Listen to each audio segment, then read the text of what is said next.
Bonjour fidèles téléspectateurs de Vert Pâturage et aussi les téléspectateurs de notre émission Le Rendez-vous.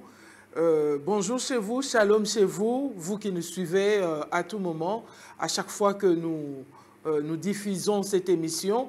Vous êtes toujours là, accrochés, entendant, écoutant ce que nous emmenons comme pensée. Que Dieu vous bénisse abondamment. Nous croyons que nous irons avec vous très très loin jusqu'à ce que Jésus-Christ revienne. Vraiment, l'Éternel, par son soutien, par le Saint-Esprit, il ne manquera pas de nous donner des sujets avec lesquels nous allons commencer à parler, à suivre ces rendez-vous jusqu'à ce que nous puissions toucher vos cœurs, toucher vos vies, faire quelque chose au sein de vos familles. Que Dieu vous bénisse en tout cas abondamment. Nous continuons comme nous l'avions dit la fois passée avec ce thème sur les médias et la société. Comme nous l'avions dit, nous allons continuer parce que c'était un thème très très vaste.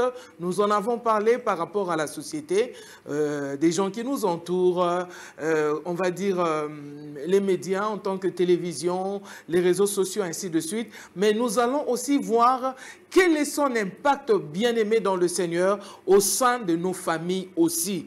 Comment est-ce que les choses se passent? Nous avons un téléphone, nous avons une tablette, nous avons un ordinateur, nous avons une télévision, ainsi de suite. Tout ça sont des outils que nous utilisons pour avoir les informations que les bien-aimés journalistes nous envoient par des réseaux sociaux, par des chaînes de télévision, ainsi de suite.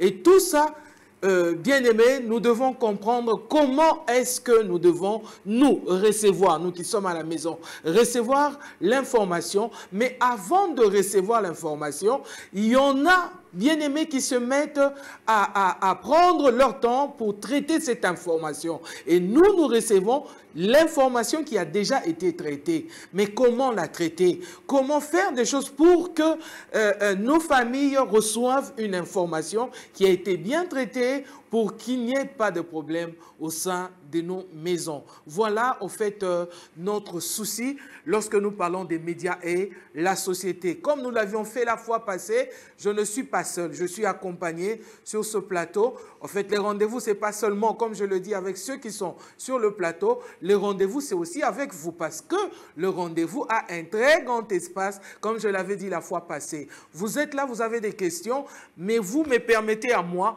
de les poser à votre place. Et vous aurez votre satisfaction après les réponses de nos invités qui sont sur le plateau. Voilà, je ne suis pas seul, je suis accompagné de Papa Jaco qui est là. Bonjour Papa Jaco. Bonjour Pasteur Astrid. Bonjour Maman Dani. Toujours belle, toujours bon, bien pimpant. Que Dieu vous bénisse d'être encore là, d'avoir répondu encore une fois à notre invitation.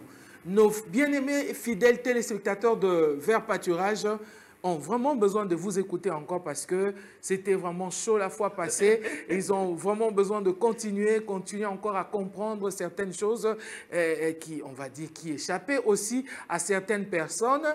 Et nous avons l'occasion de vous écouter encore une fois pour comprendre vraiment profondément ce sujet-là. Donc nous étions en train de parler des médias et la société.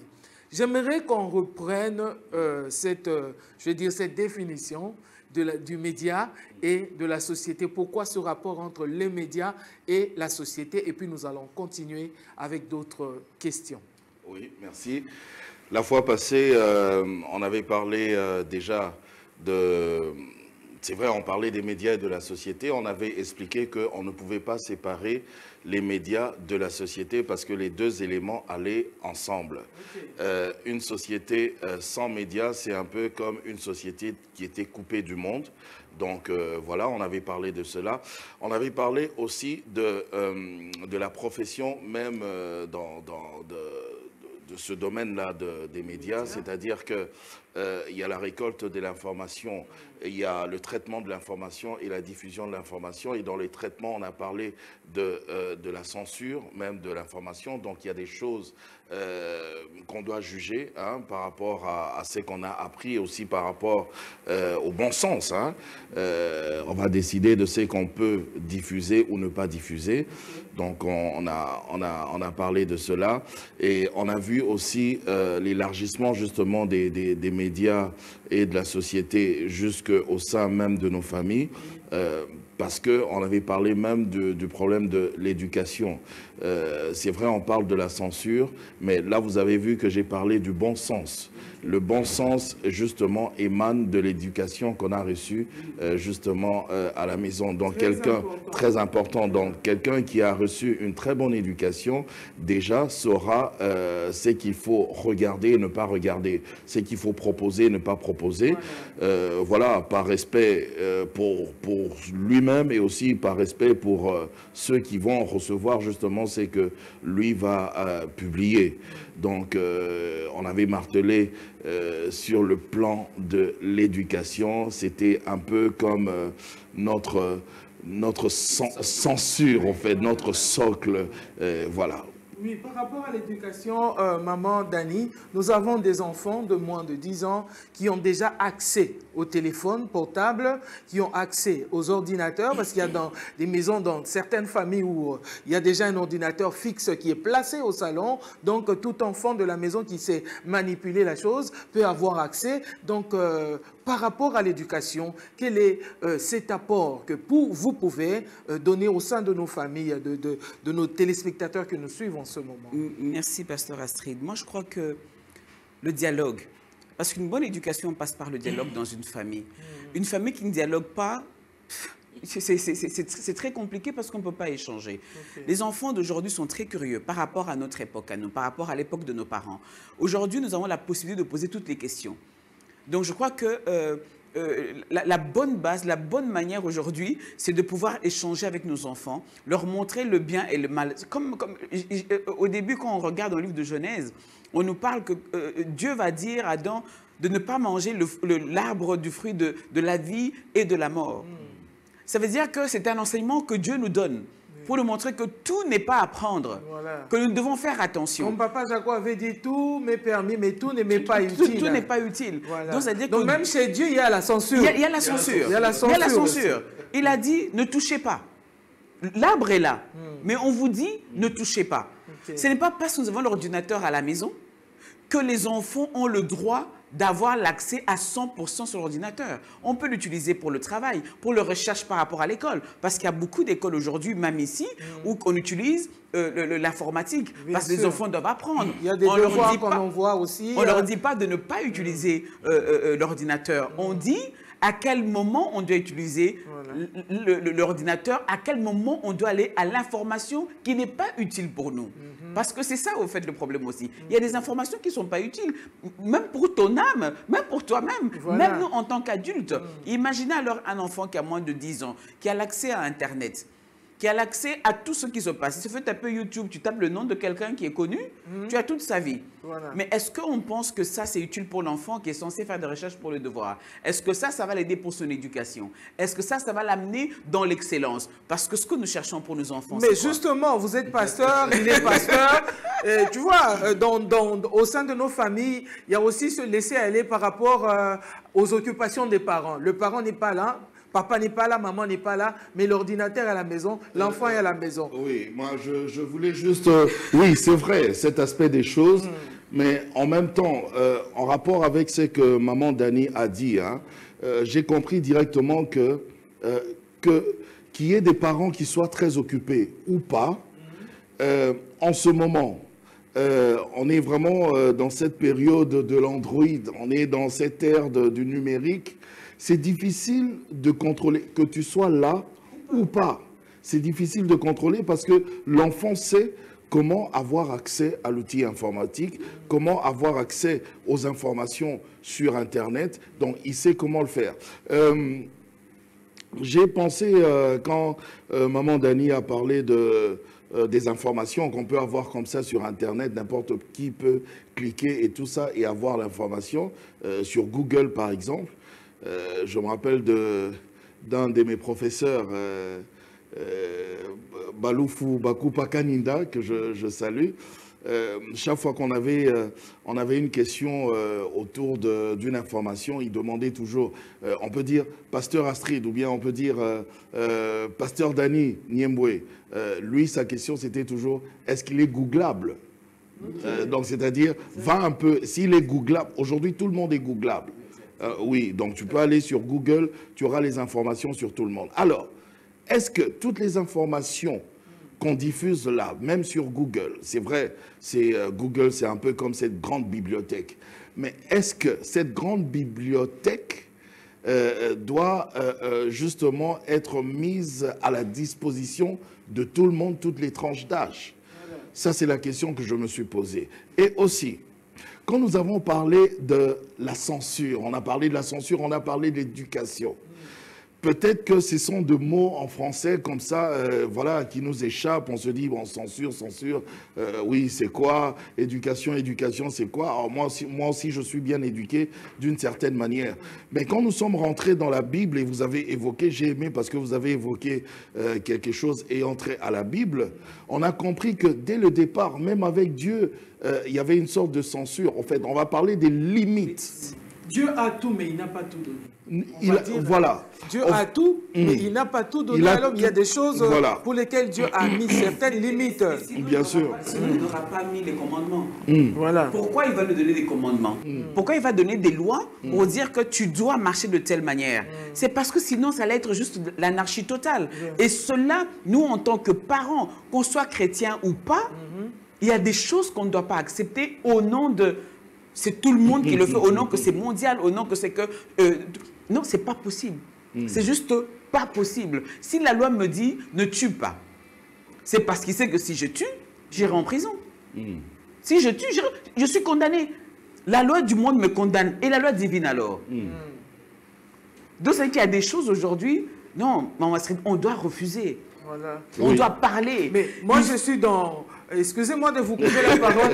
Je suis dans le qui, le comment et le quand par rapport à nos enfants. Puisqu'aujourd'hui, nous voulons vraiment rester au sein de nos familles. Mais le par rapport à nos enfants. C'est qui le responsable numéro 1 dans une famille, c'est les parents. Voilà. L'enfant ne doit pas diriger les parents. Aujourd'hui, on voit que les enfants dirigent les parents. Malheureusement. Je vais de temps en temps au marché. Lorsque tu vois un bout de chou qui a 5 ans, qui mène sa mère par le bout du nez, il insulte sa maman et tu vois quelqu'un qui filme et qui balance sur les réseaux sociaux. Dis-moi en quoi ça édifie, ça éduque. Un autre enfant de son âge qui est dans une famille... Quand l'enfant n'a pas regardé... une famille qui se bat pour son éducation. Mais dis-moi, et c'est ce qu'on partage sur les réseaux sociaux. Bien sûr. Ça dit qu'il faut d'abord qui? Les parents. Ça, c'est mon point de vue. Les parents doivent récupérer leurs responsabilités. Ils ont été éduqués aussi par leurs parents. Je ne pense pas que nous lâchons trop de l'Est aujourd'hui. Parce que je voulais rebondir un peu sur les parents qui sont occupés. Ok. Vous êtes sûr que vraiment ils sont occupés? Ils sont occupés. Ils ne rentrent pas à la maison? Vous êtes ils dorment occupés. pas. Vous allez faire des œuvres sociales. Mais maman, ça veut dire que si je n'ai pas le temps pour les miens, je ne peux pas avoir le temps pour les autres. Ça, ce n'est pas possible. Tu ne peux pas, toi, donner ce que tu n'as pas reçu. Ok. Je ne peux pas donner de l'amour à mes enfants, ni à l'extérieur, si moi-même je n'ai pas reçu. Je ne peux pas aller faire du bien aux autres quand dans ma propre famille, je ne sais pas faire du bien. Même la Bible l'interdit. C'est lui qui ne sait pas prendre soin des siens plus qu'un infidèle. C'est pas possible. Je ne peux pas aujourd'hui, moi, ne pas avoir le temps pour mes enfants. C'est-à-dire que je sacrifie l'avenir de mes enfants pour le travail. C'est-à-dire que toutes ces femmes ou ces hommes qui disent « Ok, d'accord, je n'ai pas le temps, je laisse l'éducation de mes enfants à mes bonnes ils auront l'éducation de la bonne. C'est ça. Ils auront l'éducation de la bonne. Ils vont parler le langage de la bonne. Est-ce que vous êtes déjà caché entendre comment les bonnes parfois parlent à nos enfants? Est-ce que vous êtes déjà caché? Moi, j'avais une bonne un jour, je suis allé au salon de coiffure, j'ai laissé la bonne avec les enfants. En revenant, je ne sais pas ce que l'enfant avait fait. La bonne qui était en train de crier carrément sur l'enfant en disant Yo,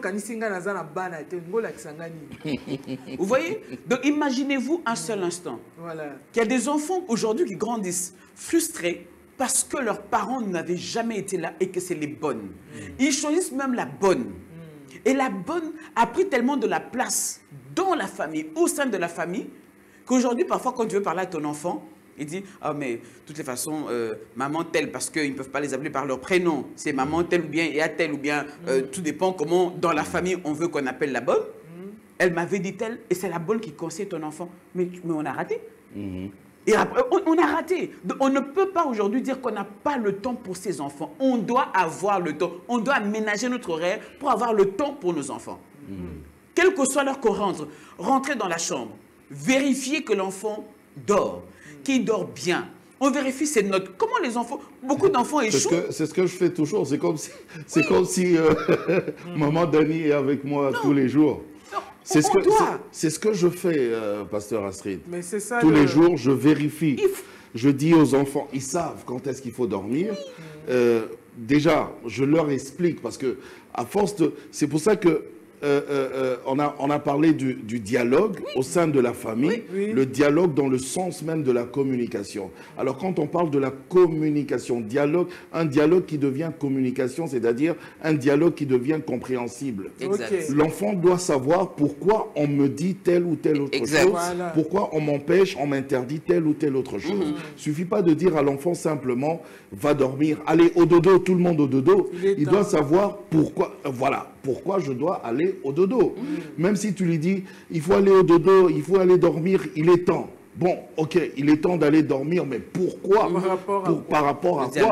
Pourquoi papa, maman me disent qu'il est temps d'aller dormir maintenant? Donc, il faut maintenant, même au niveau de ce bout de chou, avoir un dialogue qui devient communication, un dialogue qui communique une intelligence, une réflexion.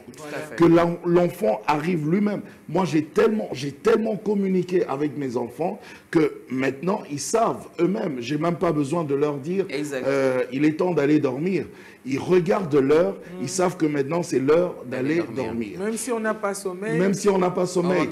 Et si il arrivait peut-être qu'ils étaient sur un programme et que le programme tardé à finir et qu'ils n'ont pas encore terminé ce programme, ils négocient même avec moi. Ils me disent, bon papa, il est telle heure, mais est-ce que tu ne peux pas nous laisser 5 ou 10 minutes encore? Le temps de finir, ce programme. Parce que papa a l'œil aussi sur le programme. Papa a l'œil, mais justement, on parle de la communication, mais la communication aussi accompagnée du contrôle parental. Important. C'est très important dans nos familles. On ne peut pas se dire qu'on n'a pas le temps, je travaille trop. Non, il faut avoir le temps. Et même quand je demande à mes enfants d'aller dormir, ils savent que je vais passer par la chambre et je vais vérifier. Je dois vérifier. Eux-mêmes, ils savent. Je leur dis, il faut aller dormir, couvre-feu. Hein. J'aime le contrôle parental. Oui. Aujourd'hui, les parents qui n'ont pas le temps. Mais quand vous revenez sur Internet, quand vous allez sur Internet... Excusez-moi vous savez ce que l'enfant a regardé. Excusez-moi de dire ceci, maman Dani, contrôle parental, on le voit par exemple sur Canal+, on vous donne le code, mettre le code... Les parents mettent le code voilà. Maintenant sur nos chaînes... Alors sur les réseaux sociaux, c'est ce que maman Dani a dit. Il n'y a pas que les réseaux sociaux, il y a d'autres chaînes aussi sur TNT par exemple. Par exemple. Est-ce qu'il y a le contrôle parental là-bas aussi? Là, il n'y a pas contrôle parental, mais on va revenir un petit peu à ce qu'on avait dit la fois passée, c'est-à-dire que là, ce sont les professionnels des médias, on suppose qu'ils gèrent. Ils savent à quelle heure diffuser tel ou tel autre programme. Voilà. Ils le savent.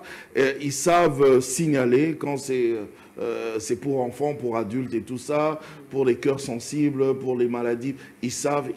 Hein, en tout cas, sur le plan professionnel, hein, les chaînes locales, je pense, à la limite, il y a une petite censure. Mais maintenant, le contrôle parental au niveau des réseaux sociaux, j'aime bien parce que maintenant, je pense que même au niveau des réseaux sociaux, ceux-là, ils ont compris aussi. Parce que c'est vrai, vous avez créé des réseaux sociaux, mais vous êtes des responsables, vous êtes des parents aussi quelque part. Donc, ils ont compris un petit peu par rapport au sondage parce qu'ils posent des questions. Maintenant, comme l'a dit maman Dani, je peux voir qu'est-ce que mon enfant a regardé. Je peux voir. Même s'il a liké, je sais voir ce que mon enfant a liké. Vous voyez, donc je peux avoir le contrôle, je peux... mais dans tout ça, si on doit rester au niveau de la famille, je pense que il faut que le bon sens maintenant agisse. Un enfant qui a été bien éduqué, un enfant à qui on a bien appris les choses de la vie. Hein. Je pense qu'en tant que parents, il faut qu'on arrive à parler à nos enfants sans tabou. Exact. Il faut qu'on a, oui, parce que c'est ça le problème aussi, Exact. surtout chez nous ici en Afrique noire. Oui. Hein, Trop de tabous. Oui, trop de tabous. Il y a des choses que je ne peux pas dire à mes mon enfants, enfant. je ne peux pas dire à mes filles, je ne peux pas dire à mes garçons. Mais bon, nous, ça tombe bien parce qu'on est pasteur. Et en tant que pasteur, bon, nous sommes aussi éducateurs. Donc, dans l'éducation, il y a un jargon que j'aime bien, je ne sais pas le dire en Chiluba, mais il y a un jargon en Chiluba qui dit exactement, je traduis, hein, parce que je ne sais pas le dire, qui dit que l'éducation n'a pas de tabou. Oui. Voilà, l'éducation n'a pas de tabou. Donc, je pense que quand on doit éduquer nos enfants, on doit Je arriver... pense que je peux essayer en Chiluba. Uh-huh. Chaka kwenam pekatuto. Voilà. Oui. Ah, c'est ça. C'est tout ça que je Ouais, voulais pas Mouloubaki à dire. la maison, j'espère que... C'est tout ça que je pouvais pas prononcer. J'espère que Mouloubaki à la maison a pu comprendre quelque chose. Donc, nous sommes en train de parler de cette éducation. Donc, dans l'éducation, il n'y a pas de péché. C'est-à-dire, on appelle le chat par son nom. Oui. Donc, c'est un peu ça. Exact. Voilà. Donc, dis les choses telles qu'elles sont pour aider l'enfant à comprendre et à devenir une bonne personne dans la société. Voilà. Alors, dans le dialogue maintenant, Maman Dani a parlé du dialogue. Moi, j'ai renchéri en parlant de ce dialogue communication. Donc, ce dialogue qui devient compréhensible. Au niveau du dialogue maintenant dans nos familles, à cause justement de cet outil médiatique, cet outil de communication, tout le monde a son téléphone Android et tout ça. Malheureusement, j'ai remarqué quelque chose qui me fait mal au cœur. C'est quoi? C'est que nous avons même perdu le sens de la communication en famille. On ne parle plus, on peut se retrouver donc, même à 10 voilà, on au a un outil salon. de communication, et tout le monde a mais son qui téléphone. coupe la communication au sein de la famille. Qui coupe la communication au sein de la C'est vraiment famille. bizarre. Qui coupe la communication entre nous. Donc, Ouais. on est là, et il y a même la télé. Hein. On Oui. regarde la télé, mais personne ne regarde la télé. Tout à fait. Tout le monde est à son téléphone. Apparemment, Maman Dani, c'est le téléphone qui nous motive à continuer le programme de Oui. la télé. Oui. Donc, on a le programme, le téléphone en tout main à comme fait. ça, en train de chatter. Mais pour mais tout, aussi, en même temps, aussi le programme qui a la télé. Qui a la télé. Je pose des questions à mes filles, mais apparemment, ce sont vos téléphones qui vous motivent à suivre la télé. Je ne comprends rien. Pire Mais on encore. a deux appareils à la fois. Oui. Et Oui. le téléphone Et la télé. Tout à fait. Pire encore, Maman Dani, Pasteur Astrid, pire encore, c'est quoi? C'est que j'ai eu à voir mes filles à table Avec le téléphone. avec le téléphone. Je dis, mais laisse le téléphone. Pourquoi tu fais ça? Le téléphone, il partira pas. Non, mais moi, c'est... Il fuira pas. Non, bah, ça va Termine encore. ton assiette. Moi, j'ai, à un moment donné, maintenant tout le monde est grand, ma dernière a 24 ans, donc on n'a plus le même souci. Mais j'entends le matin, la première personne qui va dans la salle de bain va avec son ordinateur. Tu entends la musique. Puis j'ai dit, mais attendez, il se lave ou il écoute la musique? Donc il fait 1 heure dans la salle de bain. Les deux à la fois. Et puis l'autre rentre, tu entends quelqu'un aller dans les toilettes, mais avec son téléphone à la main. Et puis tu vois son frère ou sa soeur en train de toquer, mais fais vite. Oui, mais j'ai pas encore fini. J'ai dit, mais tu es sur ton téléphone. Ah oui, oui, oui, oui. On dit que ça remplace le magazine. Donc, quand on va aux vous vous toilettes. rendez compte le niveau qu'on utilise les réseaux, parce qu'il n'est pas dans la salle de bain en train de regarder une Non, émission, non. il écoute la musique en train de se laver. Donc, il n'y a aucun... Au fait, ça s'enlève cette unité, cette union. Où, Le côté social. Le côté social. J'ai dû, chez moi, crier. C'est-à-dire, quand on se met à table, ma grande fille rentre dans la cuisine avec son ordinateur. Elle prépare, elle regarde, je dis, mais tu vas brûler ta nourriture. Le jour que tu te maries, le gars, il te fout dehors parce que tu n'as pas le temps de préparer.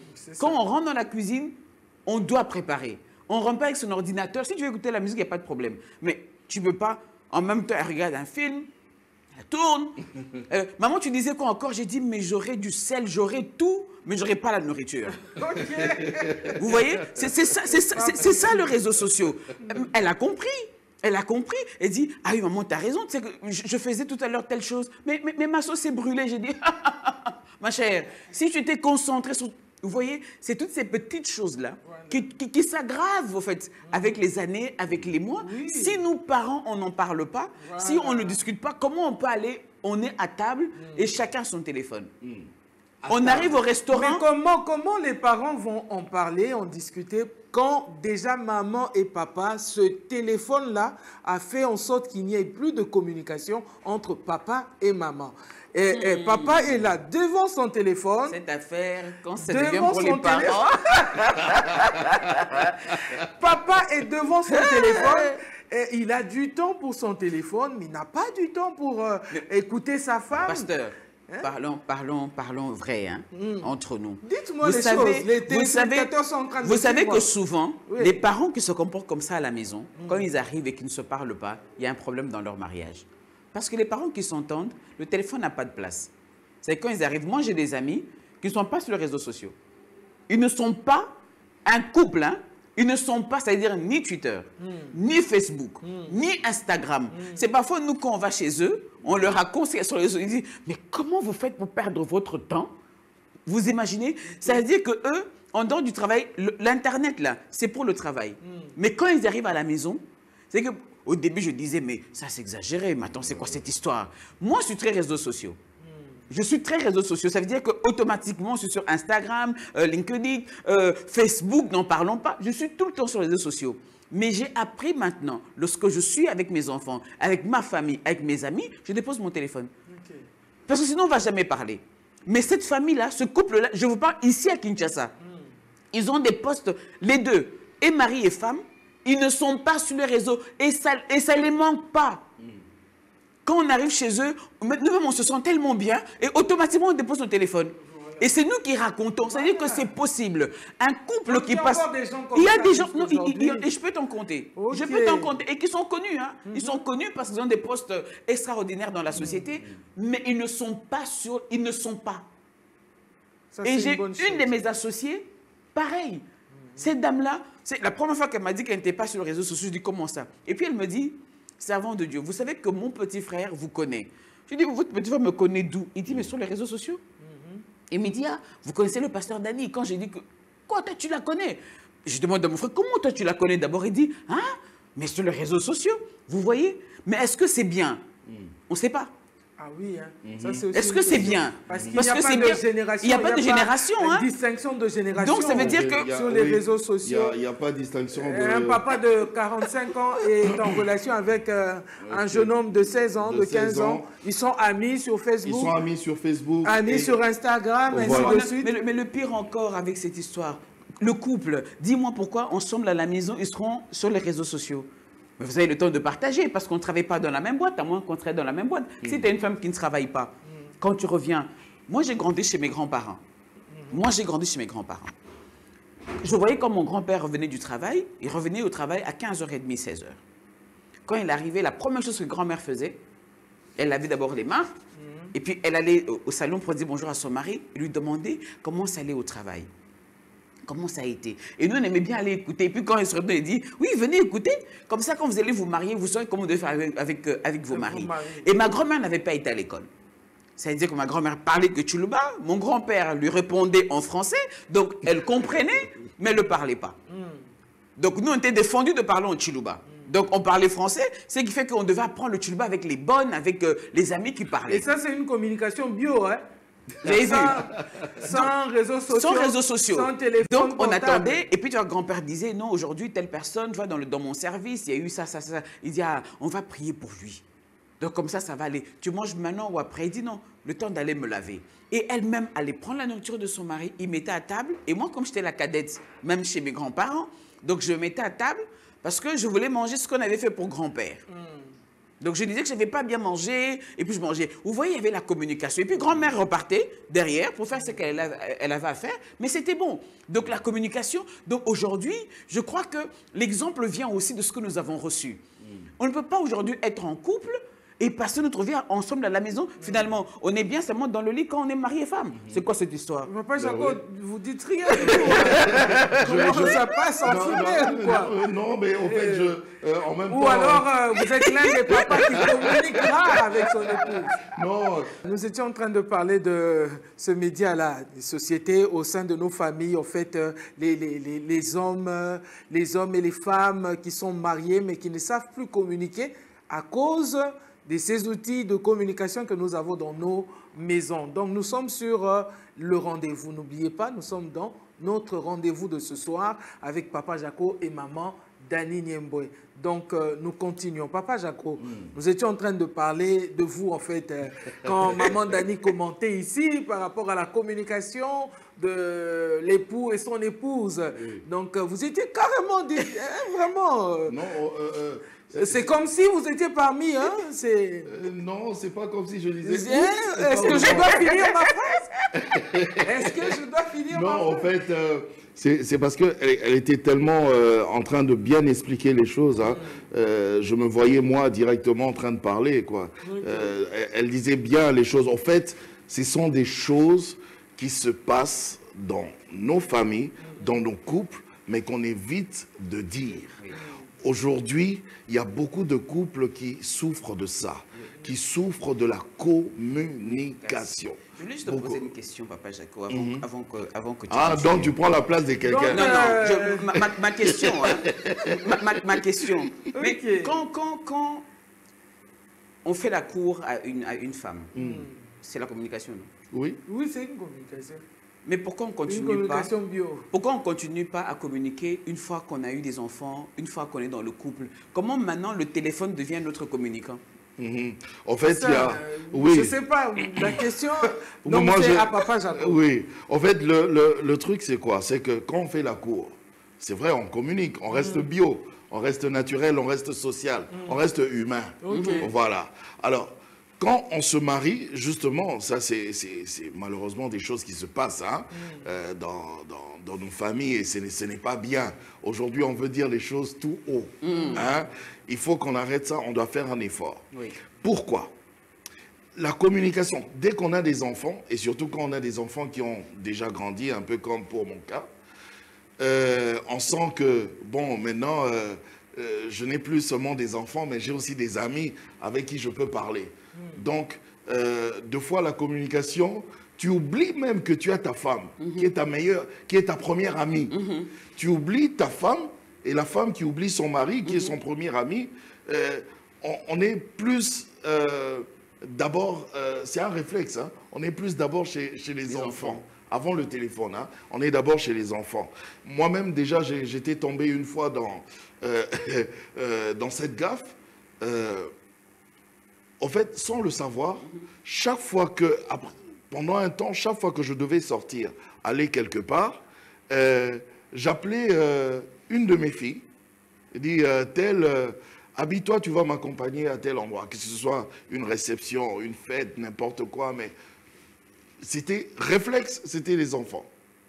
Et un jour, ma femme m'a dit clairement, mais pendant que j'avais déjà appelé une de mes filles, mon épouse me dit, mais est-ce que tu as remarqué que maintenant là, chaque fois que tu veux sortir, c'est plus chérie, tu veux m'accompagner, tu veux bien m'accompagner à tel endroit. Maintenant, c'est plus les enfants, telle fille. En fait, et je me suis très vite ressaisi. Donc, en fait, c'est ça. Au niveau de la communication, dans la famille, c'est quoi? C'est que quand on nous réprimande sur quelque chose, il faut aussi que celui qui reçoit cette communication-là puisse faire aussi un effort. C'est un peu comme avec notre Dieu. Dieu nous dit des choses, mais il faut que nous, à notre niveau, qu'on arrive aussi à faire un effort de réceptionner, de bien recevoir le message de Dieu, la volonté de Dieu, pour marcher selon Dieu. Tout à fait. Voyez-vous? Parce que tel que ça se passe avec Dieu, c'est tel que ça se passe aussi même dans nos familles. Bien sûr. C'est-à-dire que Dieu parle, il nous communique sa volonté dans sa marche, dans notre marche avec lui, mais très souvent, chacun évolue de sa façon. C'est comme dans nos familles. On parle du téléphone. Vous avez parlé de votre fille qui se retrouve à la cuisine en train de préparer avec le téléphone à côté. L'ordinateur, qui va même dans la salle de bain avec l'ordinateur. On ne sait pas si elle est occupée dans ses soins ou si elle fait les deux ou c'est comment. Alors, moi, je me suis plaint du fait de voir mes enfants, mes filles qui ont grandi. J'ai des grandes filles, hein, à table, mais avec le téléphone à côté. Bon, tu es en train de manger ou en même temps tu es en train de communiquer. Bon, tu préfères communiquer d'abord avec les gens de l'extérieur que tu ne connais pas, qui sont sur les réseaux sociaux, les gens virtuels, tes amis virtuels, ou tu peux aussi communiquer à table aussi pendant qu'on mange. Partager à table. Il n'y a plus ça, même à table. Maintenant, il faut que ces enfants-là, à qui on dit ce n'est pas bien, que ces enfants-là puissent aussi comprendre et essayer de se ressaisir. Parce que si elles ne se ressaisissent pas, ils ne se ressaisissent pas, ce sera toujours... mais s'ils voient ça chez leurs parents, parce qu'on c'est parlait des ça couples. aussi. S'ils voient ça chez leurs parents, ils vont imiter les parents. Voilà. Ils vont imiter les parents, c'est-à-dire que les parents doivent être le modèle pour leurs enfants. Mais tu vois un papa qui quitte son boulot, qui ramène son ordinateur à la maison, qui finit de manger, qui retourne sur son ordinateur. Il y a un problème. Donc, on ne sait plus faire la distinction entre son bureau et sa maison. Si c'est de temps en temps, on peut comprendre que par moment, on a beaucoup de travail qu'on doit le terminer. Mais ce n'est pas que tu dois le faire tous les jours parce que tu es en train de gâcher quelque chose. Il y a beaucoup de séparations aujourd'hui, séparation de corps dans les couples. Pourquoi? Nous sommes des pasteurs, on reçoit beaucoup de témoignages, on reçoit beaucoup de gens qui viennent se confier. Donc ça ne va pas parce que à quel moment vous allez dialoguer avec votre femme? À quel moment les enfants vont voir les parents qui rigolent ensemble, qui vont manger au restaurant ensemble, qui font des activités ensemble? Vous savez que moi, même aller à la foire avec les enfants, automatique, je faisais tous les jeux avec les enfants. Bon, vous me direz, mon mari est mort, ça fait plus de 20 ans, mais j'ai voulu que les enfants qu'ils ne sentent pas qu'il n'y a pas de papa.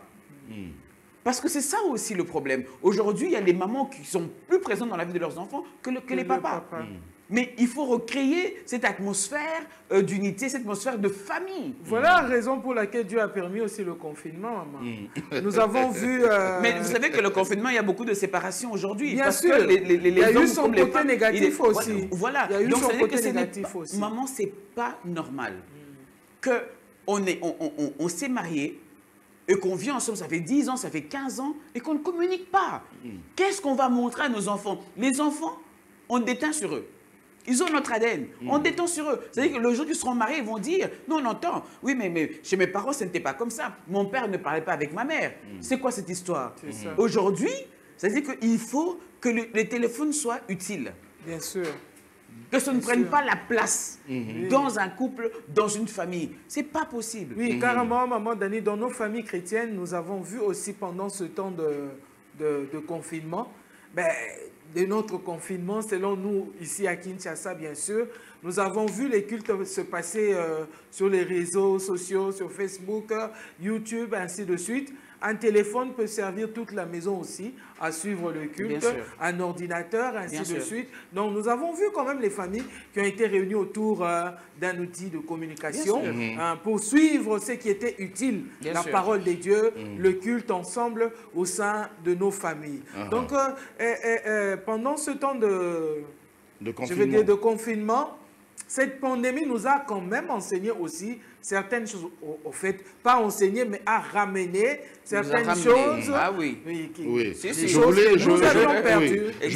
voulais rebondir un petit peu sur les couples, hein, parce que c'est important. Je sais qu'il y a un téléspectateur quelque part au coin du monde qui attend une bonne réponse aussi de notre part, puisque nous sommes là, donc on essaie de réfléchir ensemble. Quand on est en couple, quand on est ensemble, on décide de vivre ensemble, c'est ce que j'explique très souvent aux gens en blaguant de manière assez relaxe comme ça. Je dis que quand on accepte d'évoluer en couple, c'est-à-dire que quelque part, on a trouvé qu'on a déjà des intérêts communs. Quand je parle d'intérêts communs, c'est-à-dire que on a remarqué que nous pouvons rire même sur les mêmes choses. Bien sûr. Donc les choses qui me font rire à moi devraient aussi te faire rire à toi. Tu vois? Et non que ce soit l'inverse, toi tu ris sur quelque chose, et moi je regarde que tu ris sur quelque chose, je me dis, mais elle est bête, pourquoi elle rit sur ça? Vous voyez? Donc on doit déjà même arriver à rire sur les mêmes choses. Alors, quand on est en couple, comme maintenant on est à l'ère de l'Internet, de l'Android, des NTIC, des nouvelles technologies, de l'information et de la communication, on doit aussi arriver à nous mettre d'accord sur les mêmes choses que nous devons regarder d'ailleurs sur les réseaux sociaux, en sur parlant les de réseaux mêmes en choses, ligne. il y a des certaines, dans certaines, je vais dire certaines familles où la maman, l'épouse, veut suivre par exemple des séries télévisées sur Novelas. Papa qui dit, moi je veux le football. Donc il y a discorde dans ce moment-là. Comment faire pour que les deux puissent se comprendre, s'entendre, Moi, je faire regarde en pas de sorte... Novelas, donc. Alors là, c'est quoi? Par exemple, pour mon cas, c'est vrai que moi, je suis plus information, documentaire et tout ça. Mais après, quand je vois que toute la maison, ou même mon épouse, puisqu'on parle des couples, en ce moment, hein, on parle des couples, si je vois que mon épouse a un programme qu'elle aime, qui l'intéresse, Faites concession. on fait des concessions. Donc, on va regarder son programme à elle. Et tu vas voir que si tu fais des concessions, si tu arrives à faire des concessions, au départ, c'est dur, hein? C'est dur. Tu ne vas pas forcément apprécier ce que l'autre regarde, mais à force de vouloir lui faire plaisir, la mettre à l'aise, tu vas commencer aussi à voir la beauté qu'il y a dans ce programme-là. C'est vrai. Et elle aussi, toujours au nom des concessions, va arriver à apprécier tes programmes à toi Exact. aussi. Et vous avez... C'est ça le couple, en Sans fait. oublier qu'il y a aussi les enfants, maman Dani. Sans Voilà. oublier qu'il y a les enfants. Pendant ce temps, ils ne vont pas à l'école, ils sont là du matin au soir à la maison. Ils ont aussi besoin de se divertir. Et même les enfants sont nus aussi. Mais il y a des programmes qu'ensemble on peut regarder. Mais c'est ça en fait une famille. C'est ça une famille. Donc c'est pas qu'on ne sera pas d'accord sur tout, mais on peut harmoniser tout. Voilà. Et même que quand tout on a harmoniser. parlé, à un moment, on a parlé du contrôle parental. Oui. À un certain moment de ma vie, tous les enfants avaient leur télévision dans les chambres. Mais après, en y réfléchissant, je me suis dit non, non, non. Les télévisions dans les chambres, chacun peut avoir sa télévision dans sa chambre, on ne sait pas contrôler. Parce que même quand nous parlons des médias locaux, qui sont dirigés par des professionnels des médias, bon, il propose un programme à une heure donnée. Il sait qu'à cette heure-là, logiquement, les enfants sont au lit et tout ça. Mais il y a un enfant mal intentionné qui avait remarqué un jour que, par exemple, chaque jeudi, à telle heure, on met tel film ou tel programme. Et il s'est dit, OK, je vais faire semblant d'aller dormir à 21h, mais je sais qu'à 23h, je vais me réveiller. Il a sa télé dans la chambre. Il va se réveiller pour regarder ce programme-là. Alors du coup, je me suis dit, fini les télévisions dans les chambres. On aura une télé au salon. Ça nous permet déjà d'abord d'avoir des programmes communs qu'on peut regarder ensemble. Ça nous permet aussi cette convivialité d'être l'œil sur les programmes. Okay. Tu sais, maintenant, là, je peux vous dire, moi maintenant, là, je connais presque tous les dessins animés à force de les suivre avec mes enfants. Exact. Voilà. Parce que aussi, tout dessin animé n'est pas aussi approprié pour les enfants. Nous savons un peu comment ça se passe. Mais ça nous permet de regarder un programme ensemble, de commenter de ensemble, rigoler, de pleurer, voilà, d'avoir oui, l'œil sur ce programme-là, important. et aussi cette convivialité en Exact. famille, ensemble, Exact. cette unité, on en a besoin. Oui. Ça nous permet également de communiquer Exact. ensemble, parce Exact. que à travers chaque programme, évidemment, il y a toujours un enseignement qu'on peut tirer Exact. de chaque programme, et on peut commenter sur ce programme-là ensemble. Donc c'est un peu ça. J'aimerais qu'on retrouve aussi la place du Saint-Esprit dans tout ce que nous sommes en train de dire. Le Saint-Esprit, quelle est sa place dans cette éducation, dans ce rapport entre les médias et nos familles, l'outil des médias et nos familles. la place du Saint-Esprit. Parce que nous sommes enfants de Dieu. En même temps, lorsque nous parlons, nous sommes conduits par cet esprit, le Saint-Esprit de Dieu. Et qu'est-ce qu'il peut apporter dans tout ce que nous sommes en train de dire? Moi, j'appelle un gentleman, le Saint-Esprit. Oui, carrément. C'est un gentleman. Si tu veux, il vient. Si tu ne veux pas, il attend. Ça, c'est l'avantage qu'on a avec le Saint-Esprit. Quand tu acceptes qu'il prenne la première place dans ta vie, il va te conduire et tu seras sensible. La sensibilité que nous avons avec le Saint-Esprit nous aide à marcher comme il le faut. Parce que même lorsque tu sens toi-même que là, je suis dans l'erreur, le Saint-Esprit te ramène. Il te chicote. Il te dit que là, ce n'est pas bon. Il parle à ton subconscient. Il y a des choses que tu fais, les hommes ne te voient pas. Les choses que tu penses, personne ne voit. Mais lui, il sait. Parce qu'on dit qu'il sonde les cœurs et les reins. Voilà. Il connaît la pensée de Dieu. Il sait ce qui est bon pour toi. Mais c'est parce que par moments, nous sommes désobéissants au Saint-Esprit que, tu regardes, enfants de Dieu que nous sommes, nous nous retrouvons en train de vaciller, nous nous retrouvons en train nous retrouvons dans ce qui est permis, mais pas dans ce qui est utile. Voilà. On se retrouve finalement comme... Voilà. Et pourtant, la Bible nous dit, on est dans le monde, on ne doit pas faire partie du monde. Voilà. Moi, j'aime le Saint-Esprit pour ça, parce qu'il y a des moments où toi-même, ça te pousse à te remettre en question. Tu te dis, mais ça, ce n'est pas moi. Parce que tu te connais. Tu connais tes limites. Mais il y a des choses que tu vas faire qui vont dépasser tes limites parce que tu as permis au Saint-Esprit de prendre la première place, de te guider, de te parler, d'enlever les écailles de tes yeux et de te montrer que voici le sentier que tu dois suivre. Pas celui-là, mais celui-là. Et le Saint-Esprit t'aide pour que tu n'écoutes pas les hommes. Il faut que nos oreilles soient fermées au bruit de la foule et que tu es dans la foule, mais tu ne fais pas partie de la foule. Ok. Merci. Oui, Merci beaucoup, je voulais rebondir, oui. Oui, papa, j'apprends un peu plus rapide parce que nous sommes déjà à la fin. Oh, déjà. Vraiment Oh là là. très à la fin. Là, là je clôture en même temps. Oui, en même temps. Aïe, aïe, aïe, aïe, aïe, aïe. En même temps, l'apport du Saint-Esprit. L'apport du Saint-Esprit. Ben voilà. Le Saint-Esprit, j'ai aimé, maman Dani a dit, elle l'appelle carrément le gentleman. Moi, je l'appelle, comme la Bible le dit, l'enseignant par excellence. Okay. Donc, lui, il nous enseigne sur toutes choses. Et puisqu'il peut nous enseigner sur toutes choses, donc, lui, il a cette capacité, justement, de nous montrer, comme l'a dit maman Dani, nos limites.